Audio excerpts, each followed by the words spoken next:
to educate you Bobite idiots that you're actually grooming a kid by the name of Thomas who is marketing himself as young Bob. I mean, what could possibly go wrong here? Quite a lot. He doesn't understand conservatism he understands the social aspect to conservatism. I'll give him that, but he doesn't understand the economic or accounting part of conservatism. So I'll be objective here and give him a hand. I made these notes a while ago. He's a joke, and he's trying to say he's not a fascist, but then interviews a fascist. I mean, fair enough, really. If you want to go now, if all these kids, and by the way, the fascists who are clearly handling this guy called Tenconi and Jack Ross, I mean, you need to look after this kid a bit better, really, because Antifa are very dangerous. And I know you've got your little poster boy because you can't actually articulate this stuff yourself because you're a bunch of fascists. What you want to do is to create social discord. You want to create disunity in our country. You are a bunch of fascists, and you are basically grooming this kid into being a fascist. Anyway, what does this guy go on about? He says that conservatism is to conserve. Well, yeah, that's the start of the explanation. It's not the explanation. You don't repeat the question in the answer. He started an answer, can't finish it, doesn't understand economics. I've offered, and by the way, this would be under strict supervision. It would be a group activity to actually educate this kid. He starts going on about the farmers. He's a bit of a joke. He starts saying that their problem is accumulated wealth without even defining it. Let me explain what the problem is with the farmers. The farmers are asset rich, cash poor.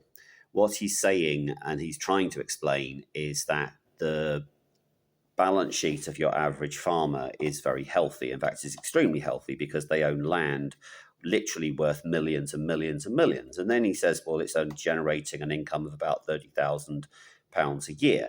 So what he's trying to explain is that these extremely valuable assets are only generating, 30,000 a year, which begs the questions: are British farms as efficient as, say, Australian and New Zealand farms? Which basically the answer would be no there. And he starts talking about wealth accumulated. Well, the thing is, the farmers are being asked to pay 20% inheritance tax, which means they can't pass their farm on to their children. And that is very, very bad because we will lose our farmers. So he does a reasonable job on that. Then he starts going on about the budget. He starts talking about the fiscal rules. He mentions the OBR. Now, he said that one thing he said was that Rachel Reeves has caused this by imposing her own rules. Well, let me explain what those rules are. They're essentially based on Gordon Brown's 1997 Golden Rules, which that you do not borrow for current consumption, which has basically been a rule ever since time began.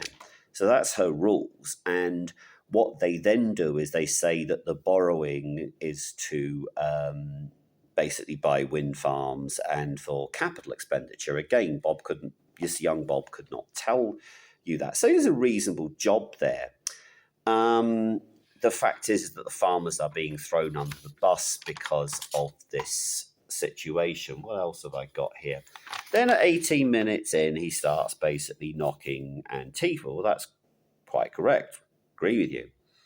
Except that your lot are exactly the same. I am the scourge of you guys. You're starting to I've got under your skin, by the way, and because of some of the language you're using. You are basically just like as bad as Antifa. You're a little closed shop. You, Tenconi, Bob, the rest of them. Basically, the fact that I've got a mind and I'm able to articulate something, you don't like that.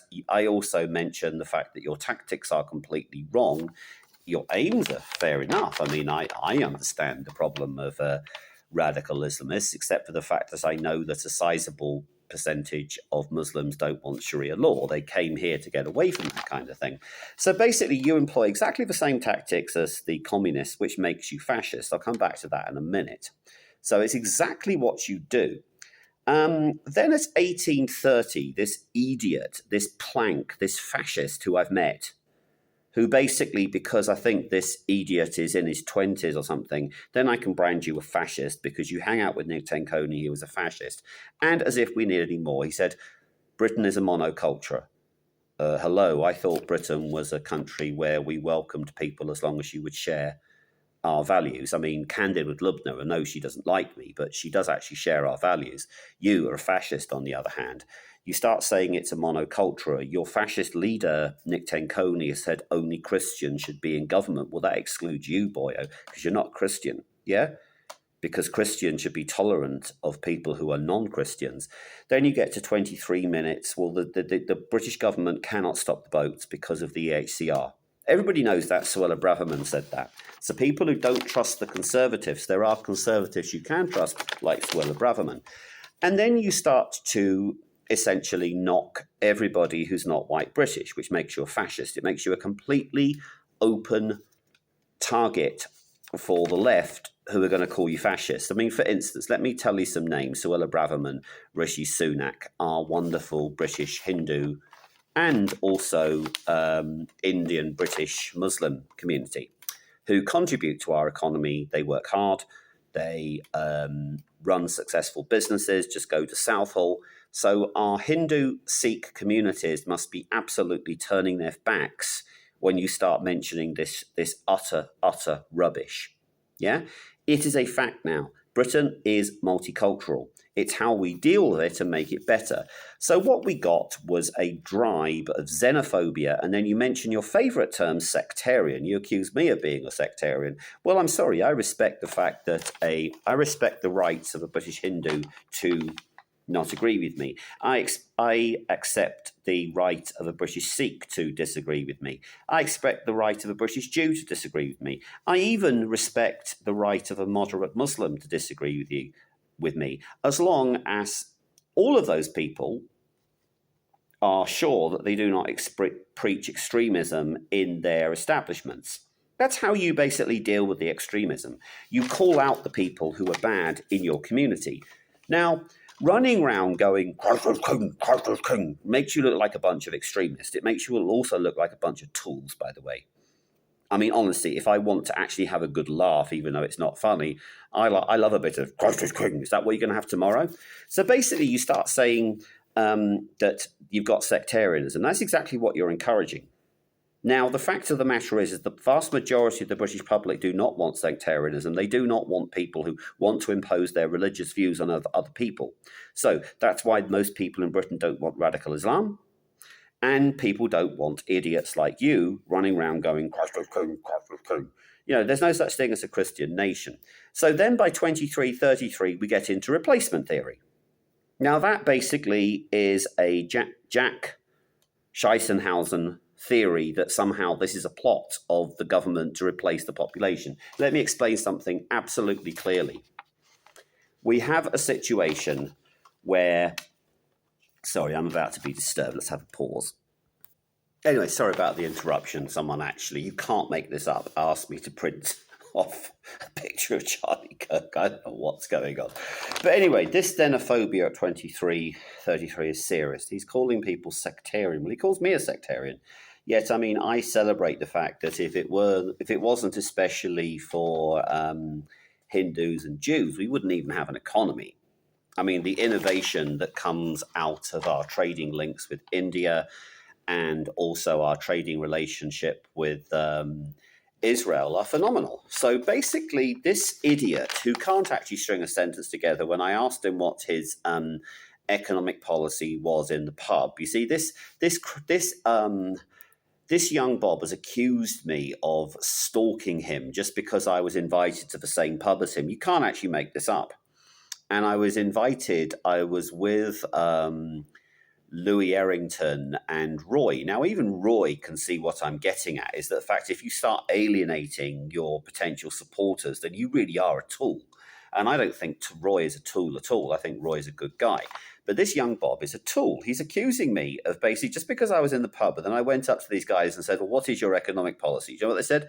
They said, oh, yeah, you should do benefits claims in person. Like, that's going to solve anything. Hasn't got a clue. Now, the trouble is this young Bob has potential. So, okay, what have I done here? So basically this guy acts like a fascist, says that we are a monoculture. Well, if you start saying we're a monoculture, that is fascism. End of story. That is exactly what Hitler did. He said that Germany only had one culture. That's what he did. Yeah. Now, okay, you've taken the racial stuff out. Oh, what do you want? A gold star? You are basically you are proposing fascism without the racism. And you literally are on a dodgy wicket there. But then he starts going on to his definition of fascist. You're going to love this one. He says it's a militaristic form of communism. As if communism wasn't militaristic enough. Do you know what I mean? It's like Stalin was just like a peace-loving hippie. It's a militant form of communism. And he starts going on about the fact that under Hitler there was collective ownership. Well, again, he's partially correct there. He needs to go back to school. The fact is that the fascists alluded to free markets. Yeah? That's what they did. But really what they were doing was advocating National Socialism. Now, if you go to your average Tommy Robinson and cover it for a YouTube, they'll all start saying, we need National Socialism. Well, that's what Nazism is. Do you know what I mean? So he gives this kind of vague explanation that it's collectivism. Yes, there were state-owned industries under Nazi Germany. Yes, he's right again that if you were, say, Volkswagen or Daimler-Benz or any of the other privately owned companies, is that there was this kind of Nazi involvement. But it was the Nazi economy was like a mix between the planned economy and the private economy. And of course, when they took over France, they imposed Stalinist kind of management over the factories, and then they were surprised when the tanks which came out didn't work in Russia. So part of the reason why the Second World War was won was mainly because the fact that Soviet Russia fought back, and also that the tanks the Germans were using were made as a result of their collectivist policies. So really, this guy is a complete tool. I'm going to be interrupted again. Be back in a minute. So anyway, he doesn't really define fascism at all. Now, again, to be fair to this guy, fascism is very hard to define because there were three forms of it. There was Franco, there was Mussolini, and there was Hitler. And of course, the first fascist was Mussolini, who Nick Tenconi is trying to aspire to. And essentially, the slogan of the fascists in Italy was they made the trains run on time. So fascism is not socialism. Fascism is alluding to private capitalism, which is why any mention of private capital and Antifa will call you a fascist. I mean, they called me a fascist, even though I've got a red shirt on, red for Republican. Garda's a Republican, remember. Anyway, the problem you've got with this groomed kid is that he's not ready to go out and do this kind of stuff. Now, I'm basically quoting Bob the Elder here. I'm worried about this poor kid. I mean, he's gone out to universities, and they will. University students should actually not do the kind of waving Palestine flags in front of him and actually show him up for his lack of knowledge. I mean, that's my suggestion to you guys at university. If you know anything about socialism and communism, which I'm actually starting to believe you don't, actually what this young Bob is showing is that our youth don't even understand the differences between socialism, capitalism, communism. And I need to make a video on this, but that will be for what I'm trying to do is I'm making videos on another platform explaining all this. He's not equipped. Fascism has private ownership of capitalism. So private ownership of capital. Yeah. In other words, the German organizations we know today, such as Daimler-Benz, Mercedes, they all predate the Second World War. But what happened during fascism was that they had to toe the party line, which I think is what young Bob is trying to say. But the trouble is he's being groomed by fascists. These fascists are saying that Britain is a monocultural country. They're saying that Britain should be a Christian-only country, and they are ignoring the fact that we have many people of various faiths and from all over the world who are actually contributing to our economy. So basically, if you want a good laugh, maybe a fight, maybe a few objects being thrown around, drunken people, then go to the event tomorrow. Otherwise, have a good weekend.